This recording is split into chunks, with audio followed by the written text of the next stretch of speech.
Alors quand vous aurez comme moi différents morceaux de terre, puisque vous aurez déjà travaillé ou peut-être défait la sculpture pour en refaire une autre, ou voilà, séparer des morceaux, eh bien on va les battre. C'est donc battre la terre. Donc je voulais vous remontrer la gestuelle pour battre la terre. Donc battre la terre, l'idée c'est que les différents morceaux de terre soient à nouveau homogénéisés et surtout pour chasser l'air qu'il puisse y avoir emprisonné dans la terre, puisque vous savez bien que pendant la cuisson, si vous avez des bulles d'air emprisonnées dans votre sculpture, dans vos pièces en argile, eh bien l'oxygène cherchera à sortir pendant la montée en température, et comme il ne pourra pas sortir s'il n'y a pas de trou, eh bien la pièce va exploser. Donc autant éviter pour ne pas que vous perdiez votre travail, ni que l'explosion cause des dégâts pour le four ou casse les pièces d'à côté. Alors à ce moment-là, on prend la terre entre les mains, c'est pas la peine de prendre des morceaux énormissimes, hein, prenez-les à la taille de vos mains, et on tape, et ensuite on va pousser.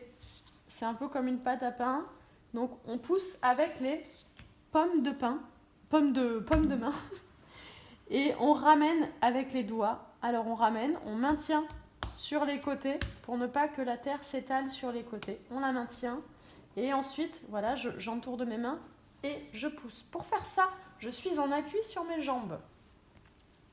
Moi, je suis droitière, donc j'ai ma jambe droite qui est ma jambe de terre. Tu peux montrer. La jambe droite, elle est de terre.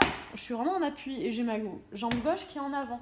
Si vous préférez, si vous êtes plus à l'aise ou gaucher, vous pouvez faire l'inverse.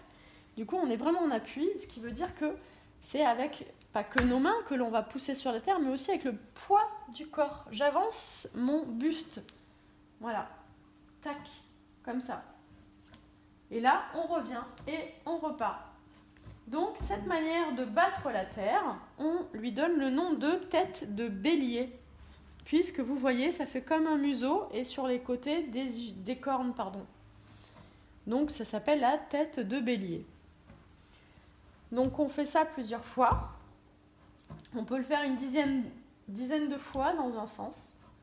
Et ensuite, on retourne dans l'autre sens et on le refait encore.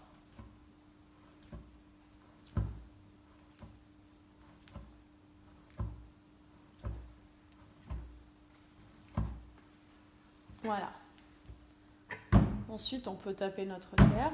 Alors, soit, si vous faites une grande sculpture, vous pouvez utiliser le bloc directement, ou alors le rediviser en deux pour refaire une nouvelle petite sculpture. Voilà. Ouais, pour ça, c'est bon ?